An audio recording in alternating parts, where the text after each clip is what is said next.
Welcome to the New Light Temple August service. My name is Reverend Gudjon Bergman, and I will be the service leader tonight. We will be talking about surrender and serenity, and plenty of need for that for everybody in busy lives and hectic news cycles. This is how we'll set up the service tonight. We'll start with the introduction here and some seasonal observations.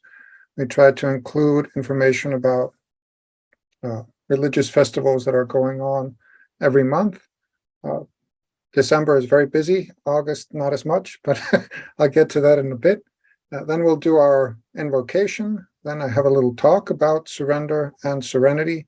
We'll talk about Stoicism, and I'll talk about the long form of the serenity prayer, and about spiritual surrender, and the difference between that and just waving the white flag and giving up. Then Reverend Dr. Bud James will lead everyone through a visualization. We'll do our universal blessing. And then it's your turn. I'm going to ask everybody who is present to share some of their experiences with spiritual surrender when it was time to just let go of everything, and some experiences you've had with moments of serenity and how you recall those moments, if you can, both recall them in your mind and how you recreate them. And then we'll have announcements and closing. So start with the seasonal observation. So there are two major holidays this month. On August 8th, we had Ashura, which is Islamic. And I'm just going to read this for you. I know you can see it, but I'm still going to read it.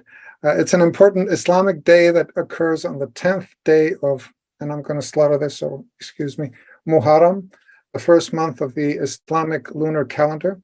It is recommended to fast on the day of Ashura based on narrations attributed to Muhammad. The fast is celebrated in order to commemorate the day when Moses and his followers were saved from the Pharaoh by God by creating a path in the Red Sea, the Exodus. Ashura also marks the death of Husayn ibn Ali, a grandson of the Islamic prophet Muhammad, and members of his immediate family in the Battle of Karbala. Shia Muslims commemorate the tragedy with commemorative processions and other mourning rituals. And today is the birth of Krishna, celebrated in the Hindu tradition. It's the annual Hindu festival that celebrates the birth of Krishna, the 8th avatar of Vishnu, the sustainer. It is an important festival, particularly in the Vaishnavism. I should have looked this up, how to pronounce, next time I will. Tradition of Hinduism, dance, drama, enactments of the life of Krishna according to the Bhagavad Purana, such as Rasa Lila or Krishna Lila, devotional singing through the midnight when Krishna was born, fasting, upavasa, a night vigil, Ratri Jagaran, and a festival, Mahotsav, on the following day are a part of the Janm Ashtami celebrations. So, and now is time for our invocation. So New Light Temple was founded by Rabbi Joseph Gelberman as a haven where people of all beliefs and backgrounds could joyously come together to share their bountiful and varied gifts of spirit. NLT is the ordaining body for All Faith Seminary International, where I studied and was ordained in 2017. Our purpose is to provide a sacred space for people of all faiths and ages to celebrate diverse religious and spiritual traditions. We gather for connection, inspiration, solace, and healing while fostering understanding, peace, love, and unity. In the words of Gandhi, I offer you peace, I offer you love, I offer you friendship. I see your beauty, I hear your needs. I feel your feelings. My wisdom flows from the highest source. I salute that source within you. Let us work together for unity and peace. And in the words of Rabbi Gelberman, never instead of, always in addition to. That went by fast. Now we're here at the topic of this service. It's surrender and serenity. It's something that's very near and dear to me. And I guess my first experience of spiritual surrender was back in 1999 when I realized I could no longer control my drinking, and I stopped, and I haven't started again since.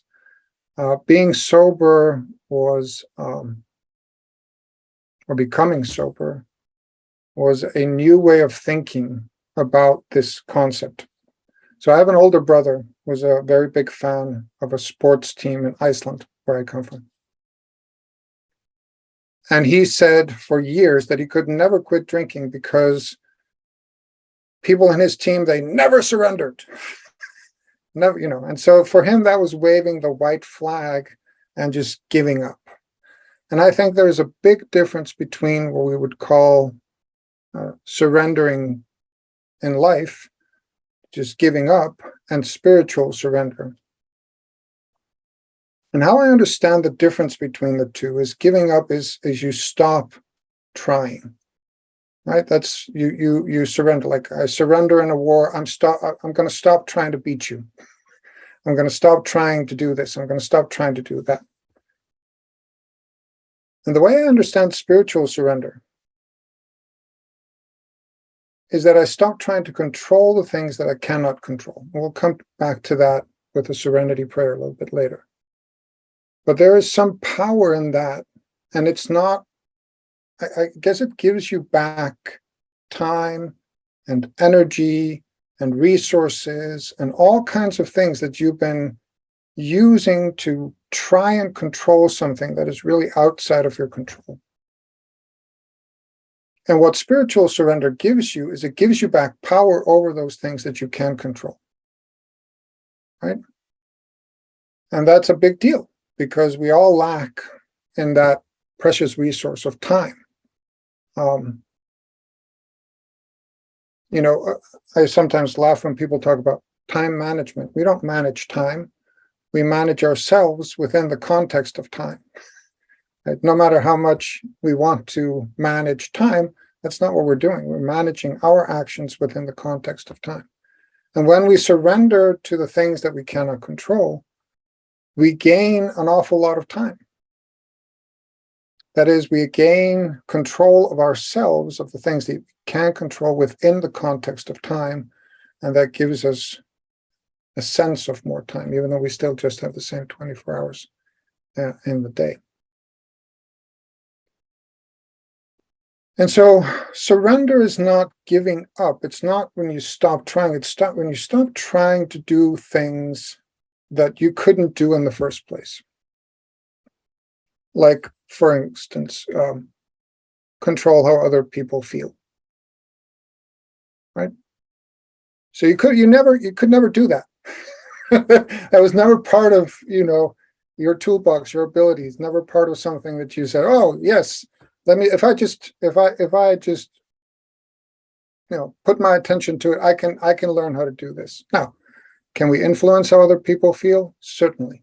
Can we control it? No. And then you start to look at all these different things, and you realize that it's not just things outside of you that are outside of your control. There are some things inside of you as well.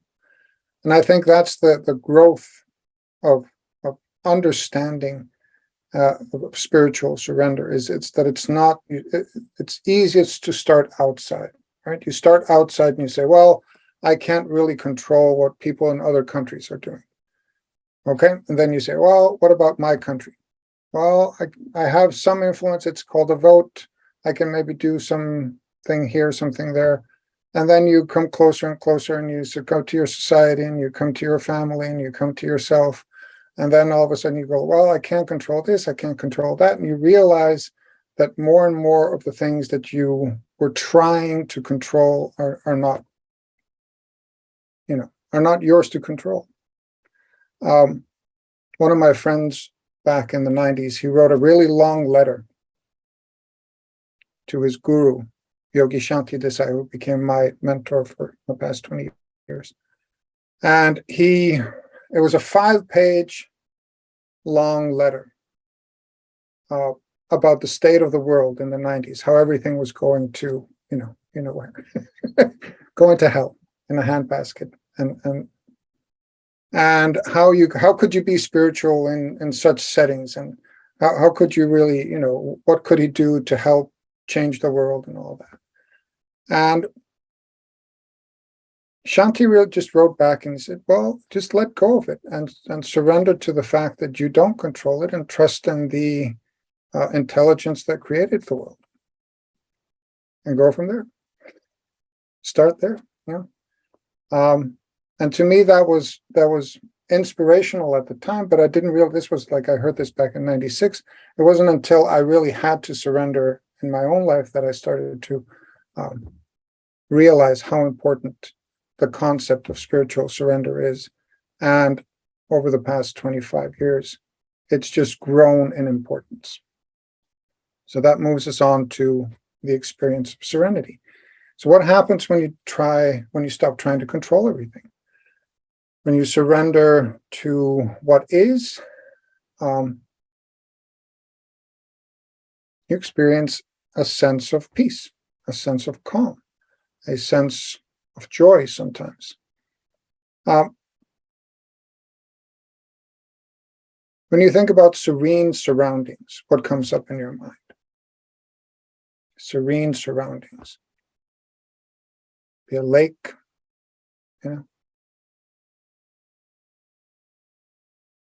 no waves on the lake, just beautiful, like a mirror, right? No wind, maybe. Could light a candle and it wouldn't flicker even. Not much sound, right? Maybe just birds chirping, wind. No, there was no wind. There was just maybe some natural sound, maybe a brook in the distance, But that's not what life is for most of us, is it? Right? You wake up and that's not what you hear. That's not what you see. That's not what's happening. And so part of the process of learning to create a sense of serenity is learning how to create an internal sense of the feeling. It doesn't have to depend on the surroundings. I don't need the lake. It's great. Like if I lived at a lake and it was it was like a mirror, I would go out. I would sit there and I would watch it. But that's not reality from every day for most people. And so if that's not reality, but we want a sense of serenity, then we are responsible for creating those conditions, and they can be created within. And I think that, again, that's another kind of responsibility aspect of this, is to say, okay, I'm not at the lake. The candle is flickering a lot because it's windy like hell. But I can still have this moment of serenity in between. One of the epiphanies I had last year was kind of a switch in about my belief system. And it was huge. I'm going to tell you about it. It doesn't sound big at all. It doesn't sound like much, right? But here was the shift.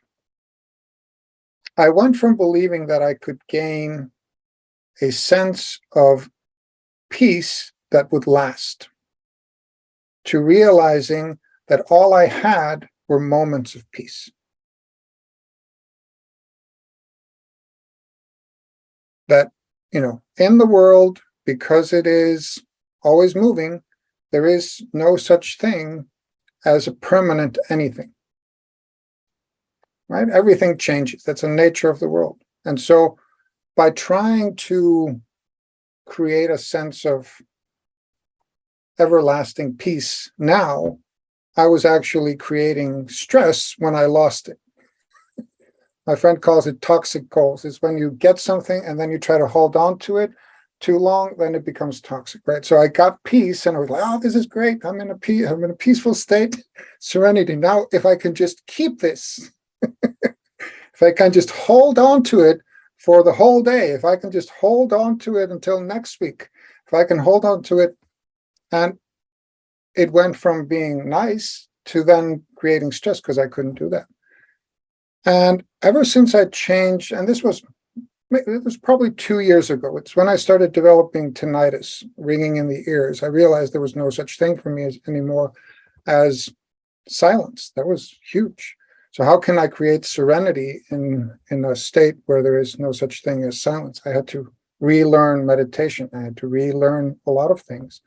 And it actually ended up giving me more serenity, not less, having to learn those things.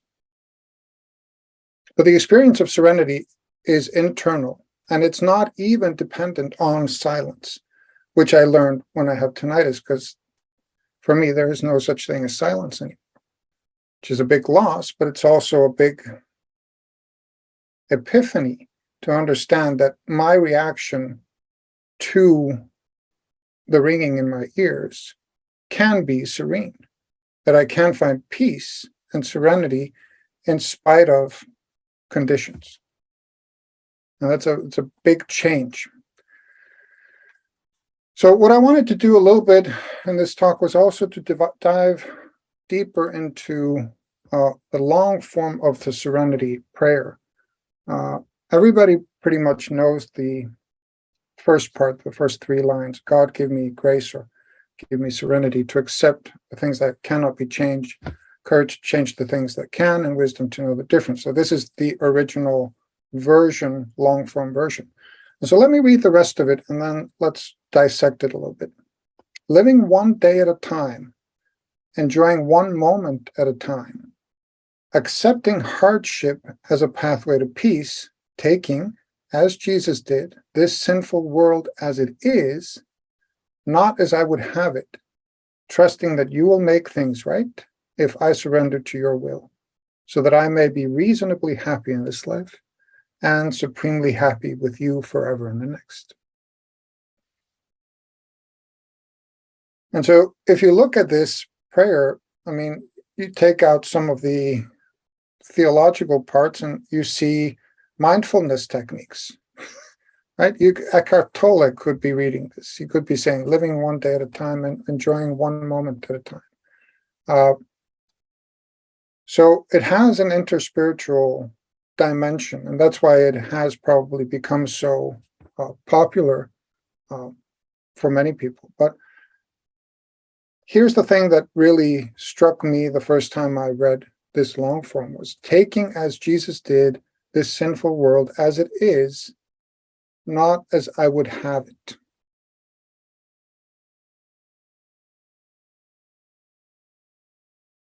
Right? One of the biggest misunderstandings that people have when they start studying about religion, spirituality, religious masters, mystical masters, is that they romanticize the past. They think, oh, it must have been so great when this was, or when that was, or when, it must have been so great when everybody was enlightened. But if you think about it, it was usually just a few people out of thousands. In the Gita, Krishna says, because it's Krishna's birthday today, out of 1,000, only one searches for the truth. And so if we accept that, we accept the world as it is, not as we would have it be, why isn't everybody more compassionate? Why isn't everybody more serene? Why isn't everybody more loving? Why don't people this? Why don't people that? If we spend all our time there, well, I've spent my time there, and it's not serene. But when I accept things as they are, more serenity comes as a result. So if you like the serenity prayer, the first 3 lines, look this one up and study it a little bit and see how it resonates with you. Last thing I wanted to talk about here before I have a little piece of music that I put together to kind of for visualization is the idea of Stoicism. So the originator of Stoicism, it was a merchant, and he had a ship full of purple ink that had been, gotten from squid ink, purple squid ink for coloring the garbs of emperors. And he was sailing in the Mediterranean, and the ship sank.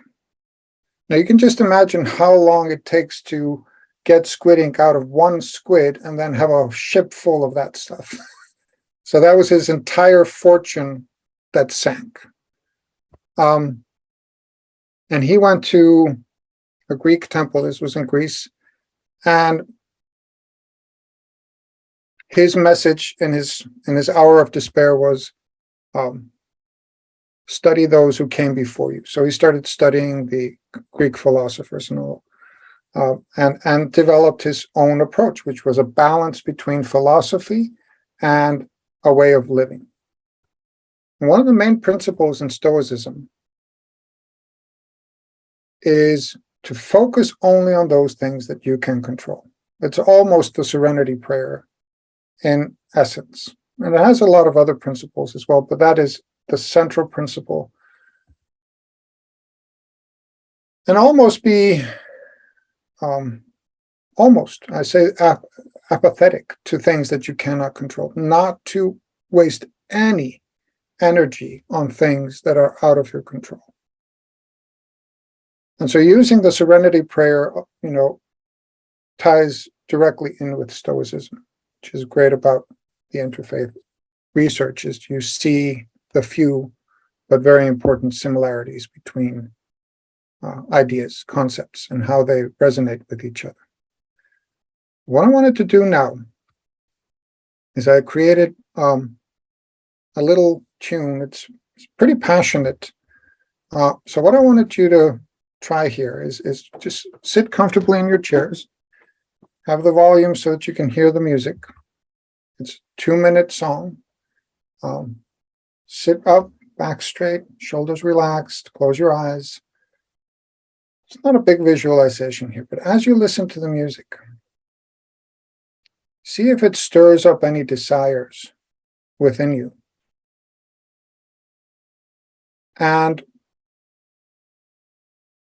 ask yourself, as they come up, as these desires come up in your mind, and ask yourself if you're willing to surrender them, to let go of them. That's all.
And take a deep breath. And let go.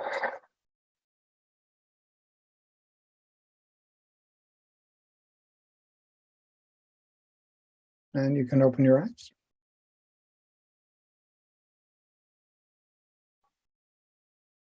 That'll do it for my little talk on Surrender and Serenity. I hope you found it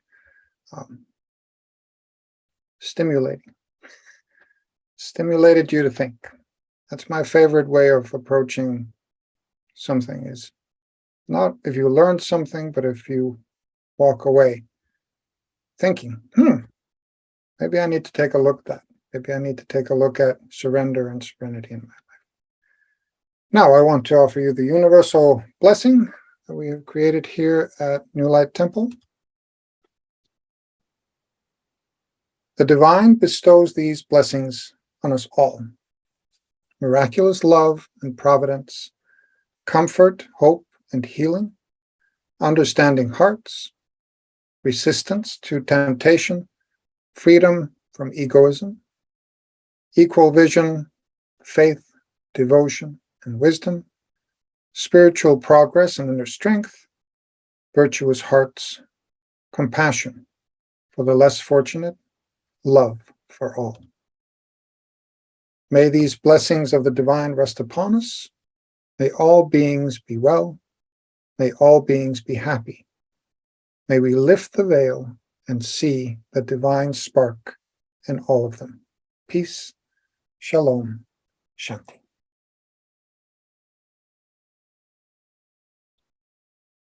And now I hand the baton over to my friend, Reverend Dr. Bud James. He's going to lead us through a visualization. Thank you so much for that, Good John. That was an absolutely lovely experience. And the music was just wonderful. Thank you for it stirs something. That part there in the middle, yeah, that's why I found it so important to you feel it and then and the releasing is the most important part. Yes, sir. All right, so welcome everyone. So tonight on the topic of release, of surrender, of serenity, I was meditating on what I might do with us this evening, and it occurred to me that as an honorary Hawaiian, because I did marry a Hawaiian, that we should experience and go through the Ho'oponopono. And for those who aren't familiar with the Ho'oponopono, it is a Hawaiian tradition. And being pono is a really important word in Hawaiian. And it means being, it's kind of complicated. It takes a whole page to define it, but we'll try to summarize it. It means being in perfect alignment and balance with all things in life. It means one has the perfect relationship with the divine, that they have a balanced relationship with the earth. You're in complete harmony and alignment with your custodial relationship with the earth. That, and Pono means that you have a respectful relationship with your parents, your spouse, your significant other, your children, your extended family members, your coworkers, all of those different people that you may be in relationship with. You are in harmony and integrity. And it also means that you are in total responsibility. Now, the word ho in Hawaiian is, you can think of it like the word to, like to do something or to be something. Pono, we could recognize it as being right or righteousness in the divine sense. And when used twice, as in ho'oponopono, it implies an emphasis. It means putting the right things right. So everyone say with me, ho'oponopono. Try that. Ho'oponopono. Yeah, so you can get comfortable with saying the words. And it's a wonderful, wonderful experience to do it. And we're going to have a little bit of fun doing the Ho'oponopono tonight. we're just going to do an abbreviated version because I usually do this with a burning bowl ceremony, and it takes a good hour. But we'll just do a smaller version of it. So what I'd like everybody to do, I'd like everybody to take out a piece of paper and a pen or a writing instrument. Go ahead and do that now. Take out a piece of paper and a pen or pencil or marker or crayon. You know, you can use a crayon if you like. And you want it to be a piece of paper, not electronic. And the reason is that you're going to release this piece of paper when we're done. So that's why we're asking you to get a physical piece of paper. And here's what I'd like you to do. I'd like you to think back in time about anyone or anything from your entire life who might have wronged you in any way. Wronged you in any way, mild, moderate, or more. And write down one name. So just think about this for a moment. Anyone who has ever wronged you in any way. And write down their name.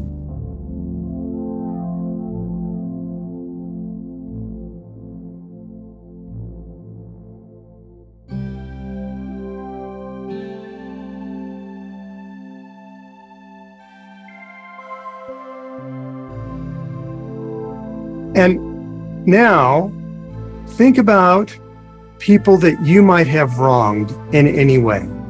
This could be family, partners, lovers, friends, acquaintances, teachers, politicians, bosses, co-workers, strangers, organizations, whomever that you may have wronged in any way, and write down their name. And no, we're not going to ask you to share this. This is just for you.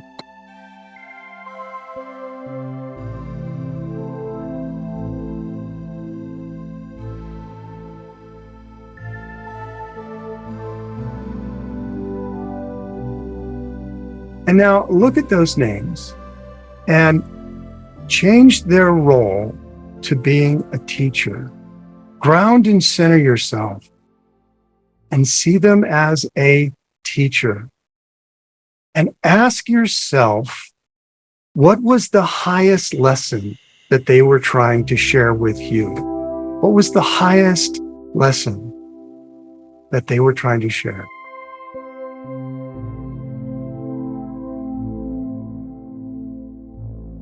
And make a note of that for yourself.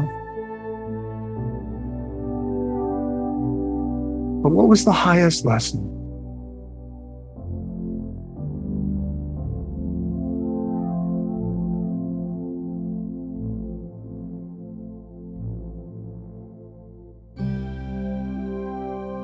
And now see yourself as their teacher in both circumstances.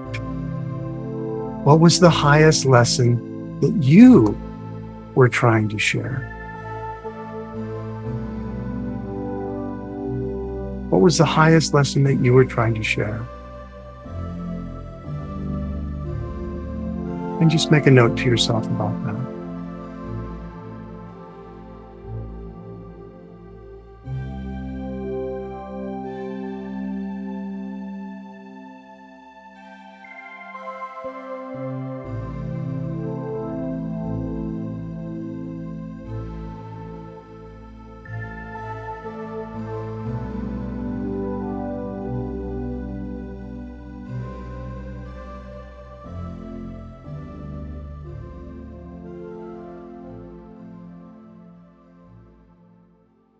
And so now we're going to go over these 6 wonderful points. And since we're all on mute, you can do this out loud, which is the best way to do it. And wherever you see a star, I want you to say the first person's name. So we're going to actually do this twice. And you can do it with me the first time and then by yourself the second time with the second person. Say thank you and then say their name. So thank you, their name, for being my teacher, my role model, my reminder. And say it out loud. It really makes a difference.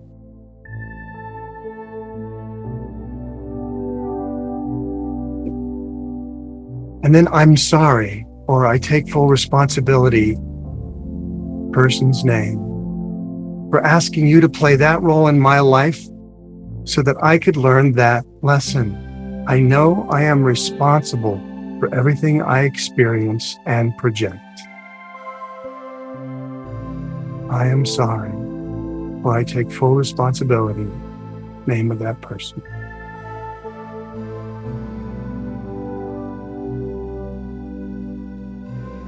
Please forgive me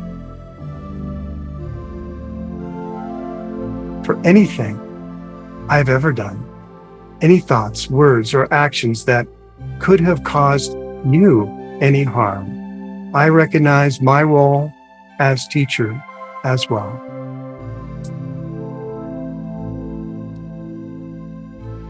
I love you, for I see you as a true fragment of God, perfect and sinless.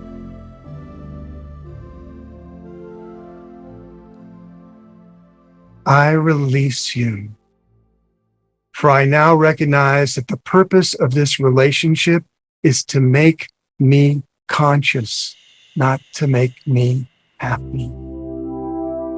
I release you.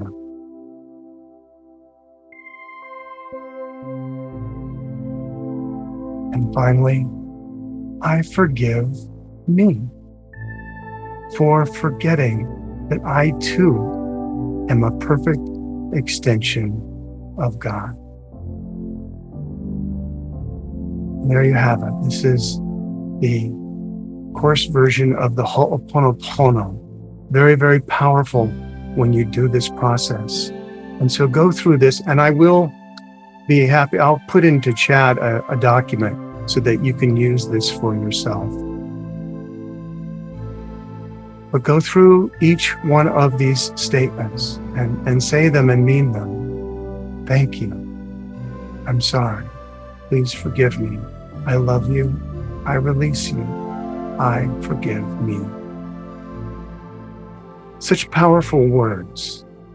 And when we recognize the truth behind them, we start to realize that there is surrender, there is release in this process. I'll give you a minute to repeat this with anyone you want to.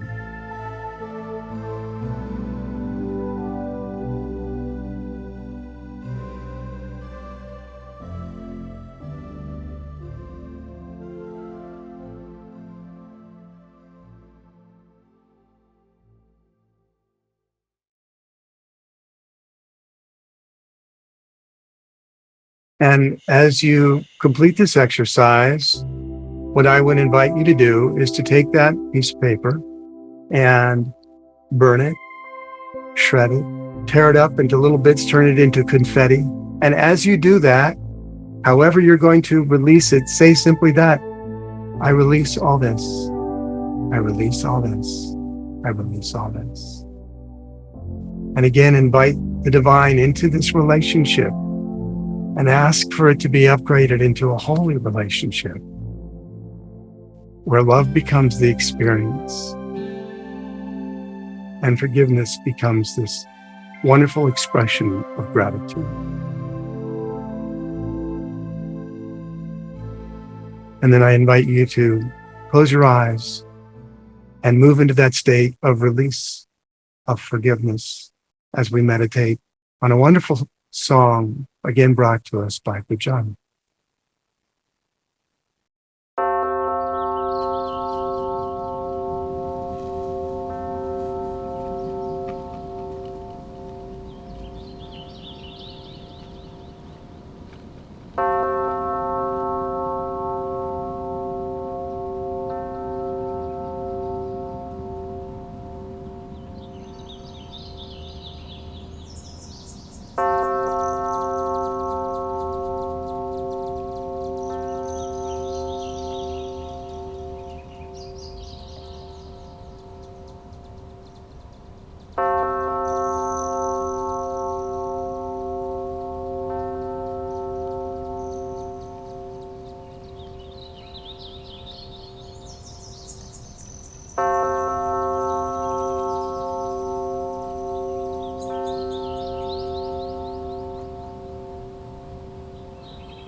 I invite you to take a deep breath and come back into the present moment.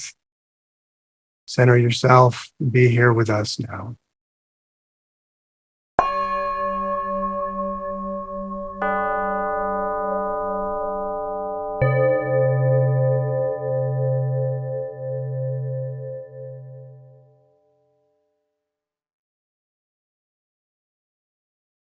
So I would like to invite Reverend Gujan back to help us through our experiential sharing segment. Gujan. Thank you, Reverend Bud. Well, just to say, the bells are lovely, but they're hardly a piece of music. They're just bells. I like putting together things that help me be mindful, and those bells help me do exactly that. And it has a tempo and a way of being. But it's time for our experiential sharing segment, Surrender and Serenity. Here's the question for everybody, and you can jump right in if you either use the reaction button on Zoom to raise your hand virtually, so that puts a raised hand in your window and I can call on you, or you can just raise your physical hand and I can see that as well, and you can participate that way. So the question tonight is, I want to ask you to share your experiences with this form of spiritual surrender that I was talking about. And any moments of serenity that were notable, that where you went like, wow, that was something. I remember my dad died in 2004. It was sudden. And about 3 or 4 days after he died, it was shock. And then I had cried as, I don't think I've ever cried as much back in 2004. And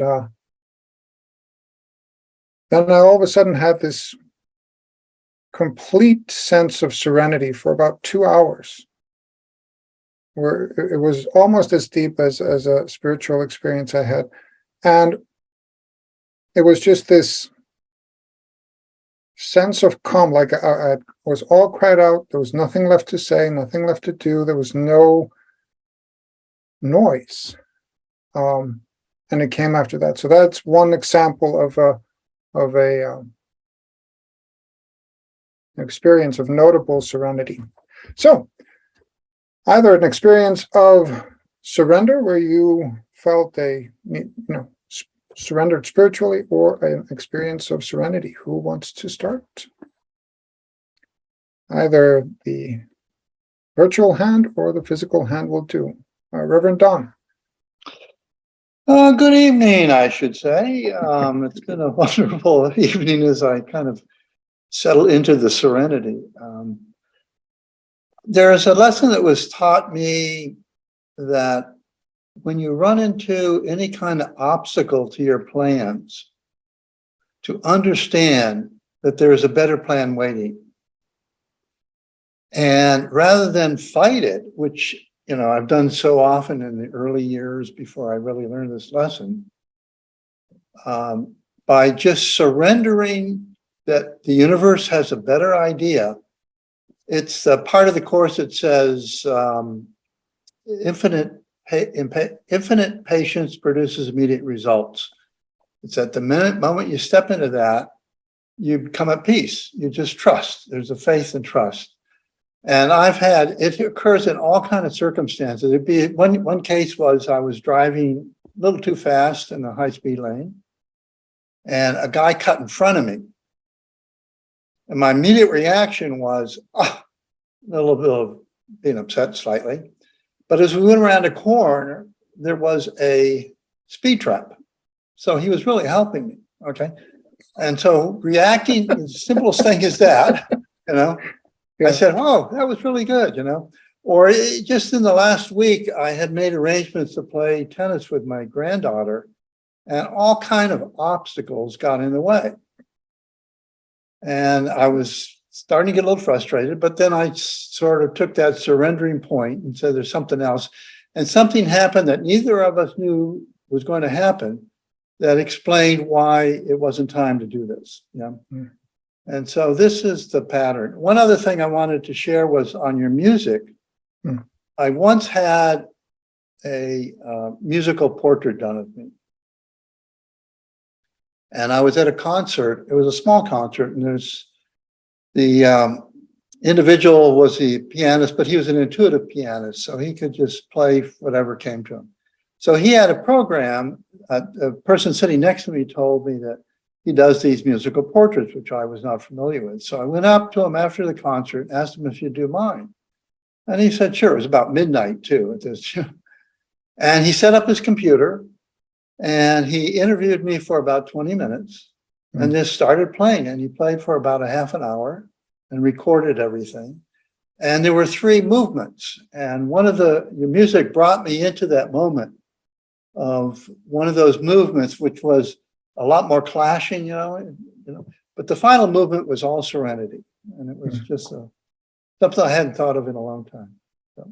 Thank you, Don. Always a pleasure when you share. Thank you, sir. Reverend Suzanne. Hello, everyone. Good evening. Good evening. Yes, hi. Good to see very familiar faces. First, I loved your reflection that surrender and that feeling of that sensation of relaxation and peace really is temporary. Life just happens. And, what is our willingness to let go each time and allow them to come through like waves as opposed to holding on rigidly, which I can do. And Bud, because he is my mentor, knows that I've been having a rough week. And a few nights ago, I took out the course, as I always do, and I just opened it up this time and landed on the paragraph that is practicing the holy instant. And it says, give over every plan you've made for your salvation in exchange for God's. So I really meditated on that. And like you, also, I think there comes a point at which, miracle principle 7, miracles are everyone's right, but purification is necessary first. And I think crying, really feeling those emotions, really getting to the bottom of the well. Yeah, because that's the thing, right? Is once it's empty, there is this, it's a release. Yes. Yeah. So the last few days have been, we'll call it internally, more peaceful. The circumstances haven't changed. I've done certain things. I've taken certain actions to ameliorate the situation. But really, the situation itself hasn't changed. And yet, I really am willing to let go of all of what I think needs to happen. Maybe not all, but I'm really working at it. And it is a way of loving myself and a way of showing others, just demonstrating that I can be peaceful despite the current situation. Not always, but very loving. But I wanted to thank you. I studied with Dr. Len Hu for a long weekend and did some really interesting things with him. And I love this merging of the two. So thank you. Blessings, everyone. Thank you. Thank you, Reverend Suzanne. It's interesting how sometimes when we're not willing to surrender little things, but then it becomes so painful that we just have to surrender. Me and Bud were talking about this when we were preparing for tonight. Is this idea like we're willing to let go of something when somebody really wrongs us, because holding on to the feeling of the wrongness is hurting us so much, but we're not willing to let go when somebody forgets to put the cap on the toothpaste, because it's not painful enough, but so it's, yeah. Okay, Elena, jump in. Elena. Hello, everyone. Hello. Can you hear Good me? to see you. A new laptop, so just checking that you can hear me all right. Yes. This isn't a terribly spiritual story, but I think it happened just so that I could share it tonight with you. This is a story from last night. So it's super hot here at the moment. So Dad and I take our dog out. I think Bad probably would have seen the pictures. It's a huge piece of a chunk of a dog. Anyway, so we take him out at midnight, thinking it'll be a bit cooler. So anyway, we're in this little park, pitch black, can't see anything, thinking nobody will be there. A second later, our dog and this other dog are like that, with their jaws and claws, and just a horrendous scene. Everybody's in shock. It's my dad and myself and this other couple. And hopefully you'll see why the story is so relevant and links back to everything that has already been said today. So the trick was that obviously we're trying to separate them, and we tried every tool under the sun. There's tricks to try and separate two dogs. You lift their back paws, you try and just tighten the collar, you try and squeeze their nose. So it's getting ridiculous, because we keep trying all those clever tools, if you've got a big dog, just in case you need to use it as your last resource, and nothing is happening. And sort of the me who is observing the situation from the outside, I'm just like, this is total madness. You've got two dogs with back paws up in the air, and they would not let go. So that was lesson number one. All tools tried, and it's just a joke because we're not getting anywhere. They would not let go. But the other two very important lessons were the other person. They got so upset and shocked and terrified that the lady kept screaming. And then their dog was getting more and more kind of agitated. So the other lesson was that it wasn't at all helpful, even though it was a very natural reaction, to completely lose it, because the other dog was getting more and more agitated and frustrated and furious. And then the other precious lesson was that the other dog's owner, he kept pulling it by the collar, which made it so much worse, because you then just had this link that you couldn't do anything about, and pulling it just didn't make any difference, where actually the counterintuitive move to bring the two closer together would have been more helpful in then releasing that horrendous grip. So by the grace of God, we managed to somehow separate them. And I stayed very calm throughout, even though it's incredibly painful watching your precious, fluffy creature, maybe ugly as it is to other people. And I think it's a result of that, a year's worth of practice, staying calm. But I just felt that it illustrated the three key mistakes, that we often make, trying every tool under the sun. It doesn't work. Trying to pull something or pull out with force, and then also getting all worked up and agitated.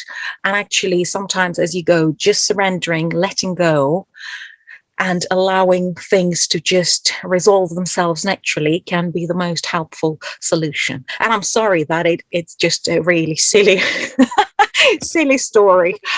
Silly stories are often best because they illustrate, thank you. Thank you for sharing that, Elena. It's good to see you. We haven't seen each other since we graduated the same year, 2017, and good to have you with us.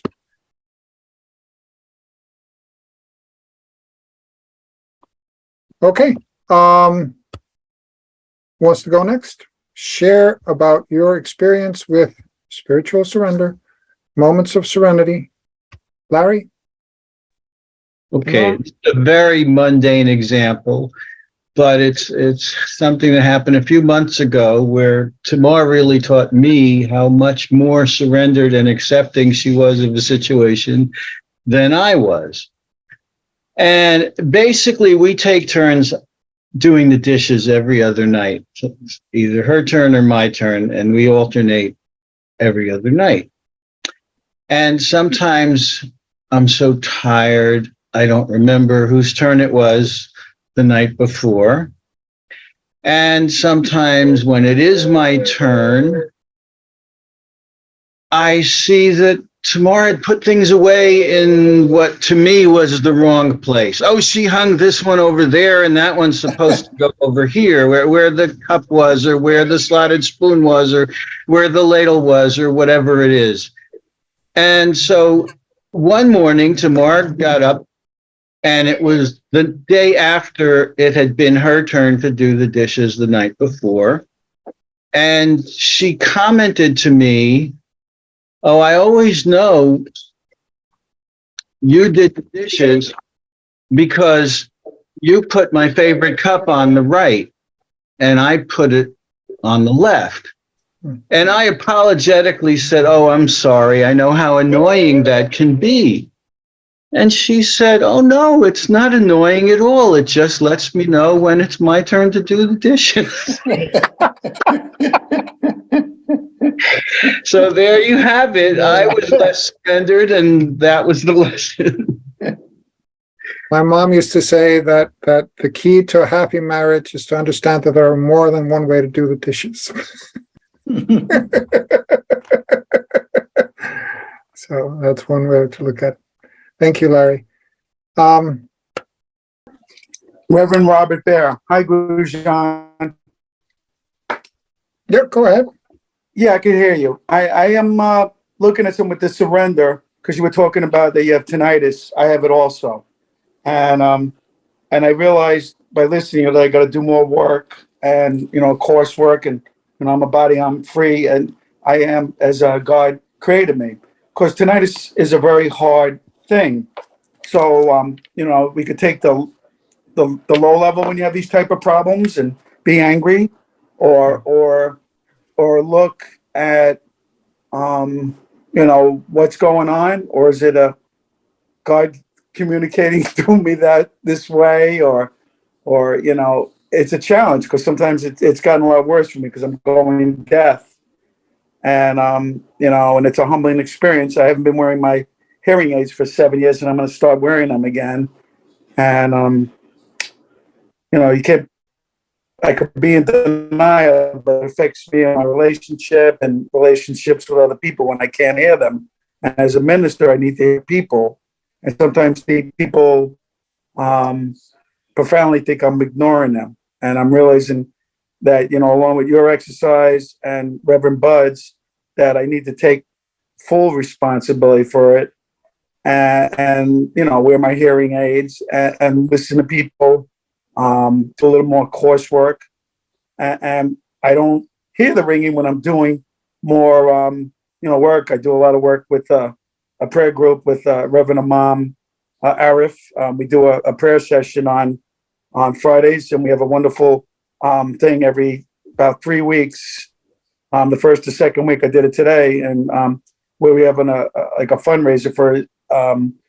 Where some of our different interfaith ministers come on, different ministers or reverends and rabbis, and we talk about social problems. When I do that, I don't have the tinnitus. I don't hear it, and I don't acknowledge. So I'm learning that the more service I do, I don't, have fixed attention on myself or my so-called deficit, or it could be a blessing, as you say. And I have to learn to change the perspective in the coursework and all the work that we learned here in All Faith Seminary International, how we do service that that you, myself, and anybody that has this problem could just put more service, and instead of focusing on this deficit or actually opportunity, that we could be more service. Maybe it's a ringing that, hey, buddy, no pun intended to you, buddy, because you have the same first name as me, as Robert, but I'm trying to put a little humor in this, but hey, buddy, maybe you have to do more service so you have less attention on ourselves and do what you're supposed to do to serve me and humanity. So I think that's a shift that I'm going to work on tonight. So thank you. Thank you. Guja, Thank you, and Robert. Reverend Bud James for that tonight. Yeah. Thank you, Robert. Well, I got to say, having tinnitus is no Thank you, joke. everybody. God bless you all. And, So I wish you well in finding some solution with that. I found No, that it's not. it's no joke. Okay, Karine. Okay, Karine. Hello, I'm a new student of the first year at the seminary. I'm just starting, and thank you. Thank you for being a beautiful service.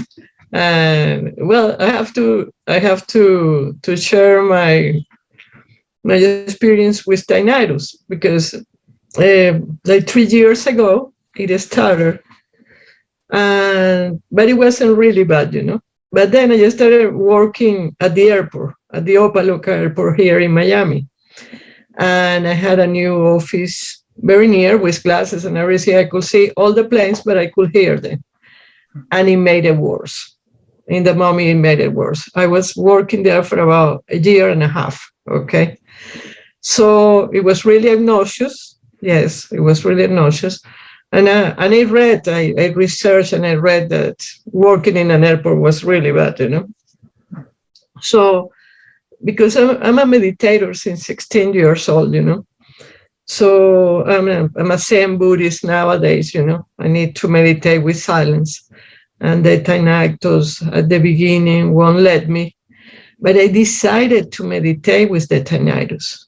Mm-hmm. Okay, I decided that the tinnitus was my mantra, you know. Whatever sound I have, like a ringer in my head, especially at night, when I will go to sleep and be peaceful and restful to meditate, it will start, you know. So I decided to make it my mantra, to make it the motive of my meditation, you know, the technique. So that way I get lost of that. I lost it. I don't have any more tinnitus after that. And then I left the airport, and it was great, you know. So it was a way of letting go and letting God, you know. It was a way I say, okay, I'm going to meditate with that. I'm Venezuelan American. In Venezuela, 20 years ago, I used to meditate with what we call cacerolazos, you know. They were pounding the pans against the government and everything, and we have to meditate with that. And with dogs barking, you know, too. So, yes. So if this can help anyone, try to meditate with your tonight. Well, not everybody will get rid of it, but it does help the way that you talk about it. Yeah, exactly. I used to run a yoga studio, and 1 month they had jackhammers going on while we were doing the class at lunch, and especially when we were doing the relaxation. So people learned how to overcome the sound of jackhammer and relaxation. It's pretty good. Exactly. Yeah. Thank you so much. Namaste. Thank you, Karine. Namaste. Namaste. I see from some chat responses that people liked some of the music we shared. I can share that in chat if you're interested. You can download it. So I'll just upload it in a little bit when Bud does his announcements. Shortly. Yes, 1 or 2 minutes left of the sharing segment. So anybody want to jump in? Any last experiences of Surrender, Serenity? Reverend Angela, go ahead. Hi, family. How you doing? I wanted to answer that about the let go, because this always comes up, but I wanted y'all to see my hoodie, what it says on the back. Wait, you see it? Go or get dragged. Let go or get dragged. So, because I'm practicing letting go, and when it gets difficult, and I think of that helps, you know. I'm finding myself surrendering a lot of stuff, right? And in order to surrender stuff, you have to let something go. You can't keep everything. And the other thing that I use to be able to do that is, if I want to receive blessings in my hands, then my hands need to be empty. I don't need to be carrying other people's stuff around where I can't get what God wants me to have. So I try to use that too. So yeah, I just gave you a tip. Maybe it'll work for you. I don't know. Try it. Well, it's interesting. One idea about stuff is, you know, if you have your closet full of clothes, then you're not going to buy any new clothes. So get rid of some of the old clothes, so you make room for the new clothes. In the same way, we can surrender ideas, we can surrender feelings, we can make space for new ideas, new feelings, new experiences by surrendering what's no longer useful to us. Well, thank you, everybody. This was a great sharing segment, and I hope again got you to think, got you to ruminate on some of these things about surrender and serenity, and we'll sit with you Do I for a have 1 minute? few days. What's that? 1 minute? Yes, Do I 1 have minute, 1 Denise. minute? Go ahead. Okay. I did the exercise where you talked about identifying someone who did wrong to you and someone you did wrong to. And I forget what the third area was, but it doesn't even matter what the area was. I came up with the same thing for every area, and it boiled down to love. Whether it was the lack of or whether you were looking for more of. But I just want to say that for myself in the space that I'm in, I enjoyed this segment, and I want to thank Reverend Angela for inviting me. Surrender is deep, and every time you said the word, I keep coming up with people need to get out of the entitlement mode. Give up in order to get. You got to make room for what God has for you. You can't hold on and hoard everything that you got, because you will have no space for any blessings. So you've got to let go, and there's seasons. So it might be the season for you to throw that out or whatever. But at the end of the story, Reverend Donald, we are all called to be examples of who we want to be on the receiving end of, while reaching our highest, which is God. So I just want to thank you, because the fact that I came up with the same denominator, which is love, is sitting here blowing my mind. So I will meditate on that. Thank you so much. Excellent. Thank you, Denise. Thank you for sharing that. And now over to you, Reverend Bud. Time for announcements. And I will upload the music into the chat. So anybody who wants to download the music needs to do so before leaving the Zoom meeting. Announcements and a lot more. We have some very, very special things going on tonight. I would like to take a moment to thank the amazing people who have become invaluable holy helpers for both the New Light Temple and All Faith Seminary International. The Shanti Rika Dedicated Volunteer Awards were created in honor of Reverend Dr. Shanti Rika Josephs, who spent a lifetime focused on helping others.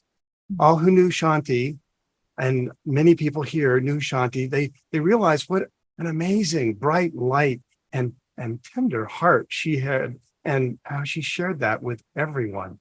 She was a tireless worker for the seminary, for NLT, and many important causes. And this award reflects our appreciation to the outstanding dedication and commitment our friends have made to keeping the faith alive. Can I get a hallelujah?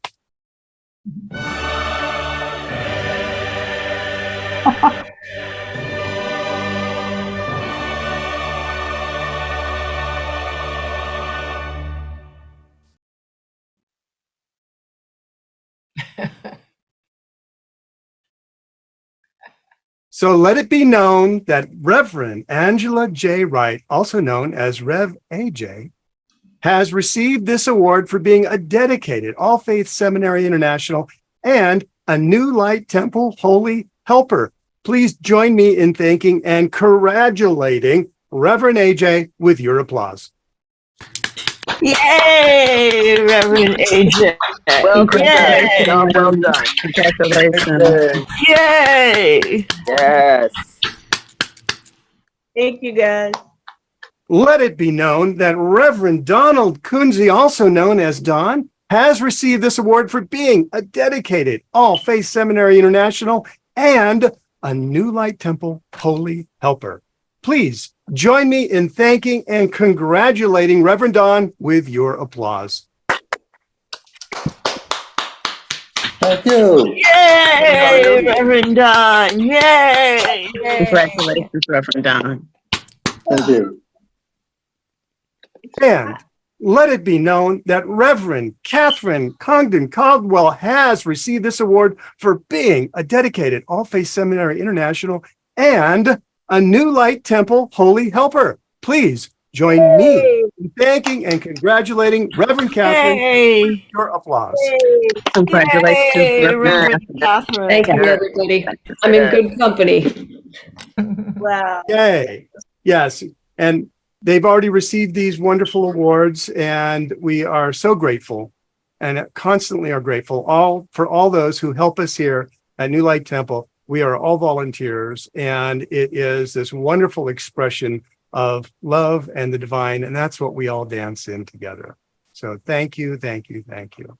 Bud, could I say something? Please. Oh, so I want to congratulate our 3 outstanding Holy Helpers. And I want to let you know that Shanti Ricker, who is a good friend of mine, taught me a lot. And these Holy Helpers tonight have taught me a lot too. You've taught me how to love better. I mean, you give such dedication and love. I mean, unconditional love. You didn't expect an award for everything you've done. And Shanti certainly never expected an award. Luckily, on her deathbed, like I think it was 2 days before she passed away, I was able to tell her on the phone, thank you to Robert Baer. I don't know if he's still on the call today. But Reverend Robert Baer was at the hospital, and Shanti wasn't able to speak anymore, but she heard me. I told her that we created this award and we were going to start giving it out annually in your honor. And I know she heard it. So she was just so loving all the time. She didn't see any negativity in people ever, and she had this incredible laugh. Bud, do you remember her laugh? Oh, yes. Oh, it was the best. It was just such a wonderful laugh. I would tell her bad jokes just so I could hear her laugh. Yeah, she was amazing. And, it didn't matter what time you called her, early in the morning, late at night, she'd be just as jolly as ever to talk to you for 2 hours, And, but the award, goes to people that I feel and I see that kind of love. And the 3 recipients tonight clearly show that light and that love. And I really honor you and thank you for being part of our seminary family. Yay. Thank you, Reverend Kathleen. That was beautiful. We really appreciate that. Wonderful. And now for Thanks, Reverend Captain. the less dramatic, but equally important announcements.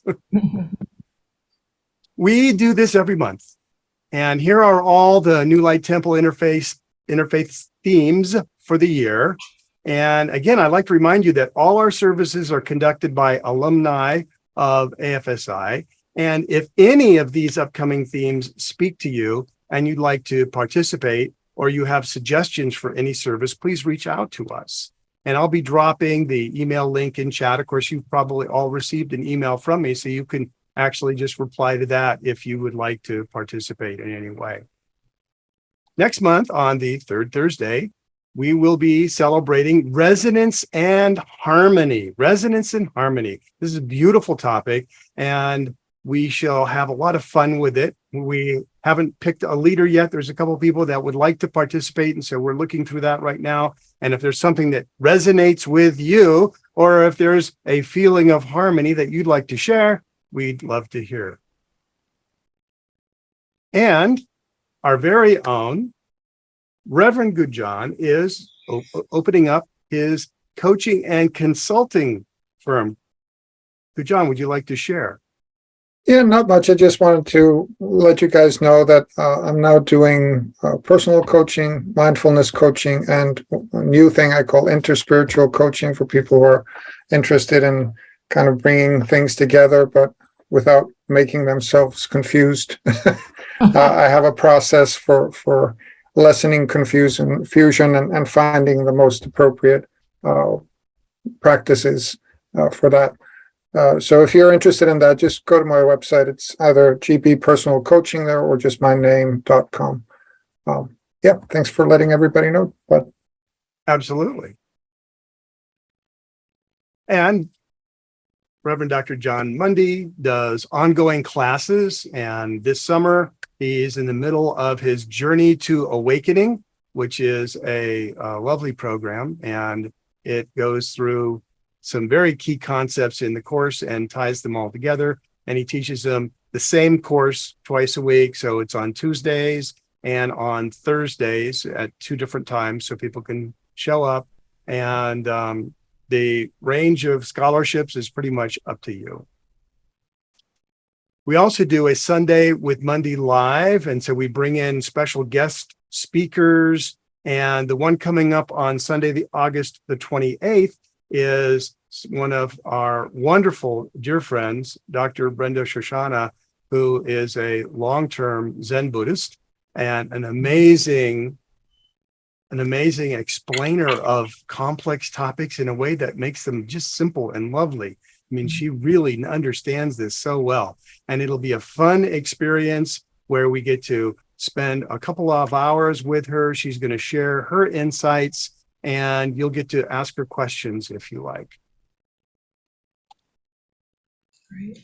And Imam Arif, who is here tonight, is going to come on and invite everybody to join him on Fridays at 3 p.m. for the Healing Prayer for Humanity. Imam Arif, would you like to share anything? Yes, thank you for the opportunity. Good evening, brothers and sisters. Salam, shalom, shanti, namaste, peace, and sat shri akal to all of you. And if there is any other words of greetings with peace, teach me how to say it. As we are one family under God Almighty, and as I call it human brotherhood, who is part of our Commonwealth Alliance, Clergy, Interfaith Organization, and the Ministry and Spirituality Center for Humanity, we call ourselves human brothers and sisters with human brotherhood. And I'm a proud alumni from All Faith Seminary International, interfaith minister, or minister of all faiths, however you call us ourselves. So I really thank you, Reverend Dr. Kathleen Regan, and the entire your team, faculty team, and all at All Faith Seminary, my classmates, and all other students, and congratulations to our graduates of this year, your class, and everyone that you taught them as you taught me and others as well. Reverend Robert Bayer here tonight in this program. I heard him speaking. He's a great man. He's a secretary at the Ministry of Spirituality Center for Humanity, and he's dedicated every Friday at 3 p.m. Eastern Time. Tomorrow is 125th Friday since we are on Zoom. Brothers and sisters, someone have no chance in 2.5 years to spend 125 days with own family under one roof, right? But we from world around, clergy from various faiths, we are 125 Fridays tomorrow together. We pray for entire humanity. We pray even those who we think that they hate us. We pray for them as well. Actually, I don't feel myself that I have enemies. Even went through the war, been soldier defending my country the way I could, and came in America 25 years ago, didn't speak English at all, but I spoke another 5 languages and still learning English. So I'm really appreciative to all who helped me, like All Faith Seminary International and all my teachers from my first day on this world, my parents and everyone, teachers and preachers who ever helped me. I thank God for them, and I'm praying for them and for all of you in this program as well. I invite you, as Reverend Dr. Bar James gave me opportunity to invite you to this program to offer your prayer or reflection on the topics that we have. Our topic for tomorrow is I just forgot the topic. I'm looking here. Reverend Byron, help me. It's going to be about love. Excuse me, how to heal mental illness through religion and spirituality. How to heal mental illness through spirituality, actually. So, brothers and sisters, religion and spirituality, God is there in one or other. Religion and spirituality are brothers and sisters, and we are brothers and sisters all the way from Adam and Eve till nowadays and continue to the day of judgment. We need to learn more how to communicate with each other, how to express love. Don't love other person if you don't tell them, I love you, and mean it. Love that person and love your neighbor as yourself and work together, help one another. Thank you, everyone. Thank you, Reverend Dr. Bob James, for this opportunity. And I know that you and Reverend Kathleen have a lot more to add on what I say, but welcome. Thank you so much. We appreciate it. Thank you. Yeah, it's all good stuff. And it's an amazing thing, when we see all of the different graduates of the seminary go out and share in their own way what they feel is important and essential. And of course, as previously mentioned, New Light Temple is the ordaining body for All Faith Seminary National, and it offers brilliant interfaith programs, encourages you to go deeper into your own faith while exploring all these wonderful aspects of the world's religion. So if you know someone who might be interested, send them our way. Lots of great opportunities arise there. And if you've got an upcoming event that you want to share, please send it to us. We'd be more than happy to have a brief explanation and share it with the world. That's what we're here for. And I'd also ask that you consider supporting the New Light Temple. I put our link in chat along with some of the other announcement links. And I would ask that you remember we are a nonprofit and we're all volunteers, and we do look forward to defraying some of the costs of offering our services, and that would encourage us to do more. So there you go. Thank you. Thank you very much. Gujan, thank you so much for what you shared this evening and your insights on surrender and serenity. Thank you. Thank you, everybody. I appreciate your time tonight and presence.